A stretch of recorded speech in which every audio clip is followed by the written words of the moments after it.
Is real estate really the way to become a millionaire? Even though it's made the most millionaires, it's a question you got to think about, and I'll inform you a little bit. Welcome back to the Amazing Education Station. It's about the information that will benefit you and you need to know. It's not necessarily the video, because it's not going to be amazing video. It's always just something to listen to. So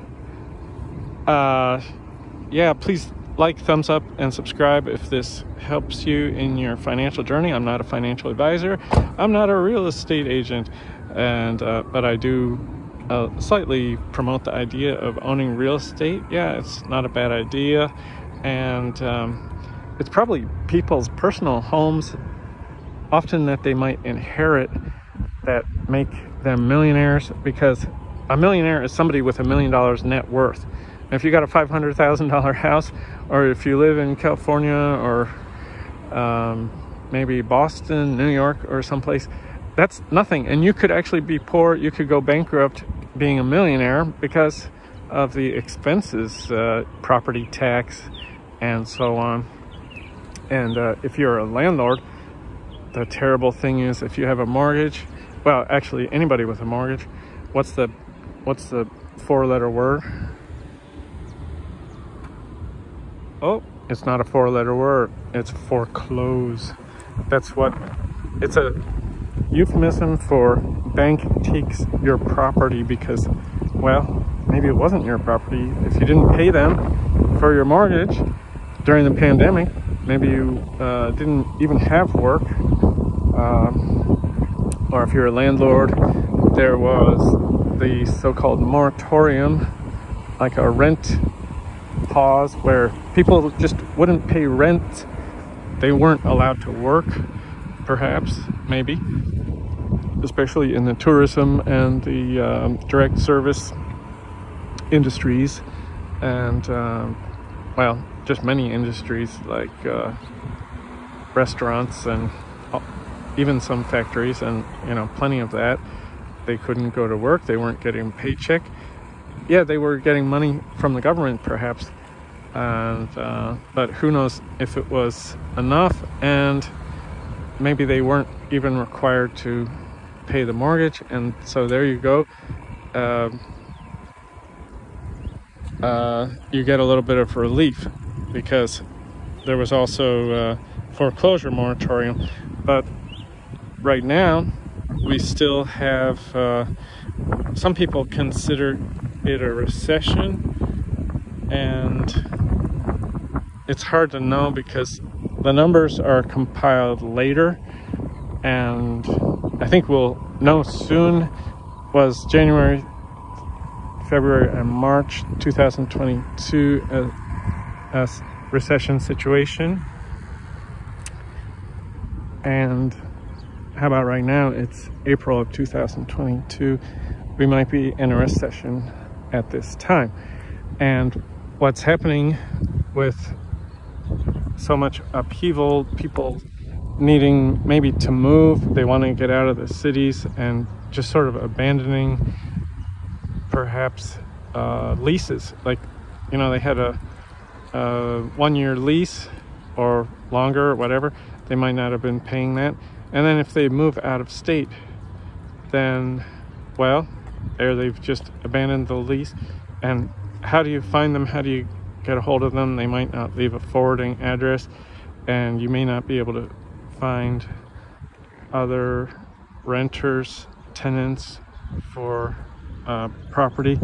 And if you're, what they say, if you're leveraged, which means basically having mortgages, money that you borrowed to buy rental properties, which you'll find every day on YouTube. People recommend, you know, this is how you make money. Now the good people are saying be very careful, especially with luxury properties, because if we go into a recession, it may be difficult to, say, do flipping, which is buying a luxury place and fixing it up a little bit and selling it for a profit if prices are coming down. And why is it hard? Well, as I just said, prices are coming down. So you could pay a lot for a house, prices being high right now, and then if it takes you 6 months, or maybe you can't find the workers, you know, it might take you more than 6 months to fix up the property, and the prices could be down 20-30%. And so even though you've made it a nicer place, if you sell it for the same price that you bought it, then you're likely to lose money because of all the money that you put into it, and property tax that you had to pay, what are called the holding costs. So for example, the utilities and whatever you might need to pay for that property when it's just sitting there, besides the property tax and the utilities. And so yeah, like if you have a mortgage on it, you would be paying the mortgage, so that the interest and the principal, it's going to cost you. And so now if you pay all cash, you wouldn't have to worry about that, and you could get a better price. So it's not impossible to make money, but you would have to get a really wonderful price. And we don't know, frankly, whether any particular house is going to cost less in the future or cost more due to the crazy Federal Reserve and Treasury and government colluding to print more money, causing inflation, which they've been doing in a very dangerous, headed toward hyperinflation kind of way.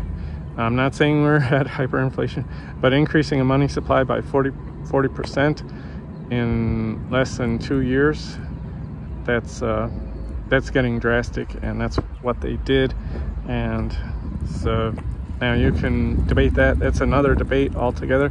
But this video today is about,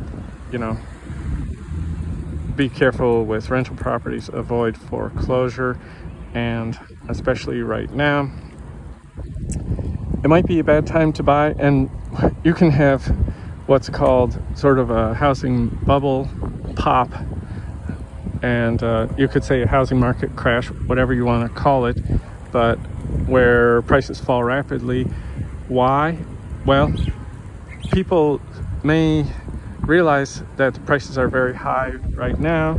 They've gone up so fast in the last couple of years because people wanted to get out of high density housing, get out of dense cities, and move into single family homes or just less dense areas to be safe from COVID.